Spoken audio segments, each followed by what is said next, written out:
Hello and thanks for listening. So I'm going to get right into this post, but I was really taken back by this post because I was unaware of the twist behind this, but it's very much explainable when I go through this article and read why this incident happened. So this happened, and here this article, I've seen more articles about it. And at first, I guess they were investigating it so they could get to the bottom of what the motive was for yet another shooting.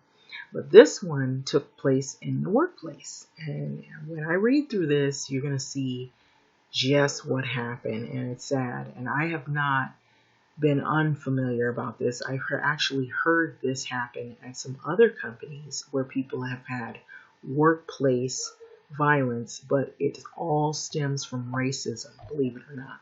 So this is out of the Huffington Post, this particular article, but it is in other articles too as well. Other journalists have written about this, and so it's not just in one paper. So Molson Coors Gunman had a noose placed on his locker in 2015. This was a brewery. Now, I was following this. This is like a factory.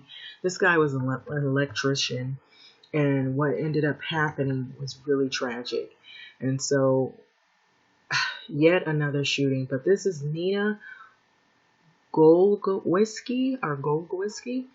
Okay, so the Molson Coors Brewery in Milwaukee, where an employee fatally shot 5 co-workers and himself, he turned the gun on himself, was reportedly had reportedly long dealt with workplace racism, which there is such a thing. So including to a noose that was placed on the gunman's locker. So get this is what happened to this guy. He is a 51-year-old electrician, and his name was Anthony Farrells.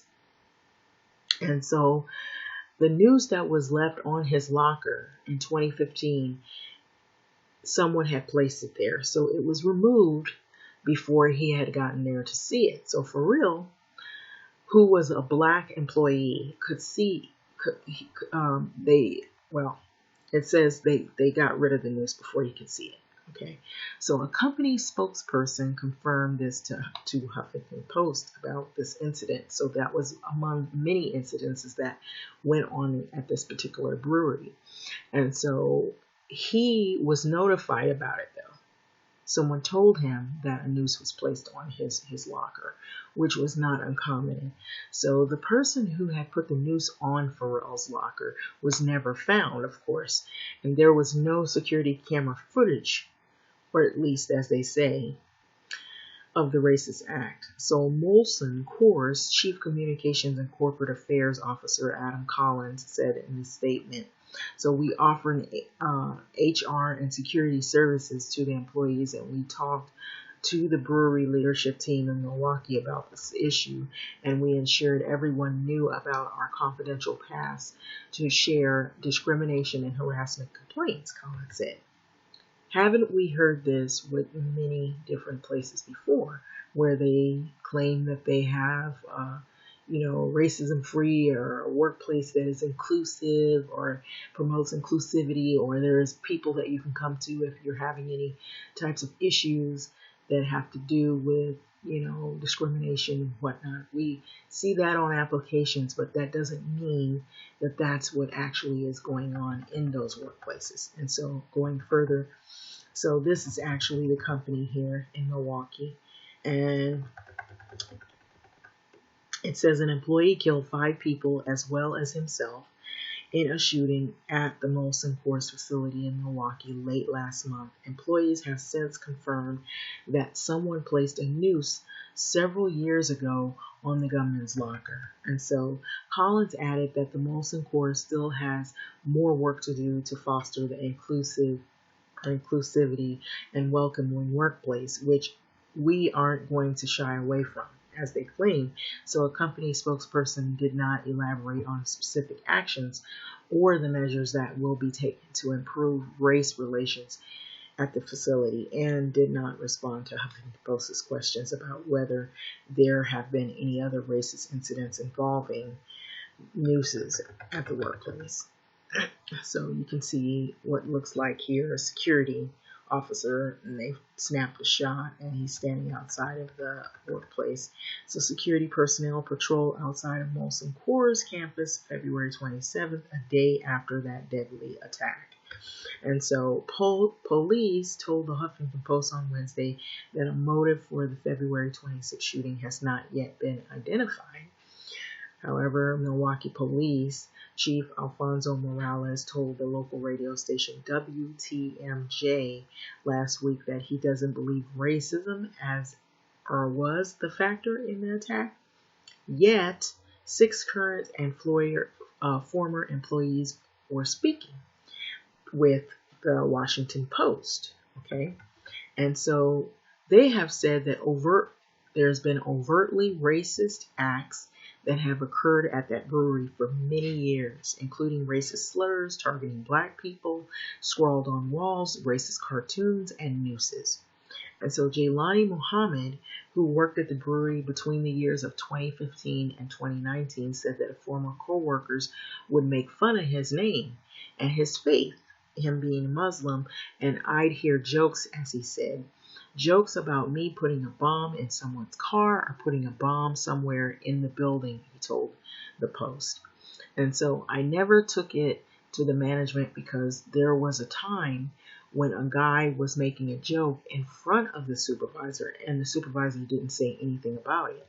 So pretty much what co-workers and people that have worked at this brewery has said that racism, slurs, and uninclusivity has gone on for many years. Workplace racism has gone on for many years at this company, and supervisors are pretty much complicit with it. And they act like they don't see it or don't hear it, or they're not really acknowledging it as being what it is. So it's pretty much the norm. So another former employee identified as Raylene Claiborne, 39 years of age, said that white employees hung racist cartoons up, including images of monkeys and blackface characters eating watermelon in the brewery department. In a room that they had there. I would believe it probably could have been like a hallway, or it could have been like maybe a lounge. And I could see that happening. But the cartoons were eventually taken down by black employees, of course. So a current employee who declined to give his name out of fear of workplace repercussions described the workplace as the good old boys club, quote unquote, hostile to women and people of color. And so there was a saying on the brewery floor, no blacks and no BITCHs. And so that's pretty much what they meant. And so he said this. And so this is pretty much the article. And I thought I would share this with you. So this is not uncommon. And so this is why this shooting took place. And the guy also shot himself to death. And so this is the place here, as anybody knows of anything like this, but this is not the only place that I've read that this type of incident has happened. There has been many places that have people who are closeted racist, or the jobs are very complicit with what goes on, because that is the norm that happens in the workplace, because pretty much black people or certain people that they feel that are not important end up taking the brunt of whatever it is, if it's a sexist work environment, if it's a racist work environment, or if it's where they commit acts of sexual harassment in the workplace. Some of these things are still going on till this day, and it's hard for people to come forward and speak on those issues. Some people will go to jobs every day knowing that they're suffering emotionally. And so this is an unfortunate act that happened. And so sometimes people won't tell you what they're going through for years and years and years of bullying. So yes, it's not just something that happens in the schoolyard or at a high school.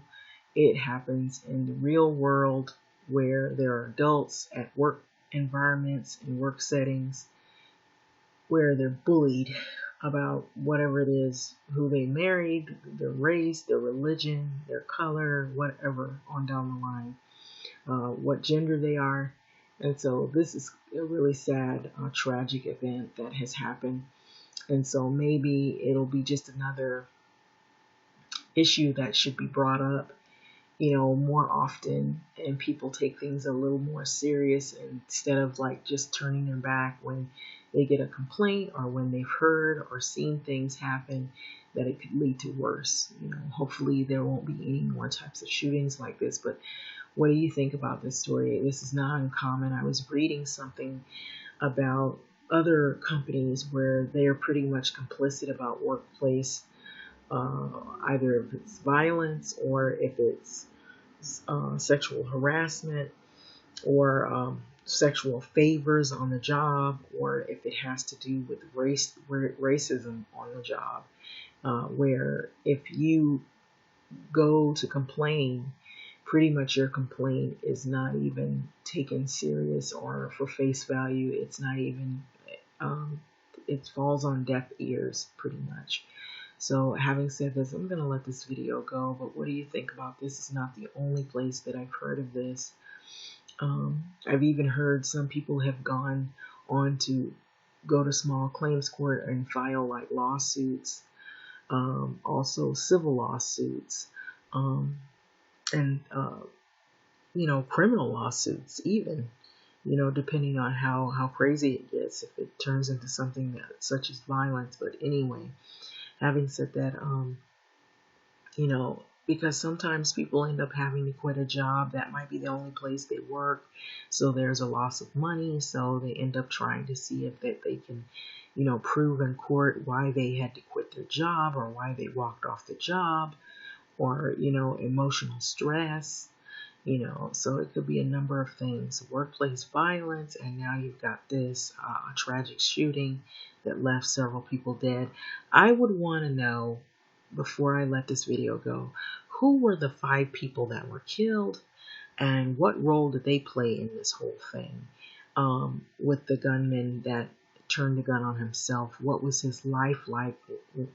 Were there any friends that he had? Were there any telltale signs? There were people that came forward and said that this was the norm there, that there's been a series, a history, years of racism at this particular company. I'm going to show you this company here. What is it? The Millers, where they make the beer, the brewery company in Milwaukee. Wow. Wow. That's sad. Like, comment, subscribe, and thank you for listening.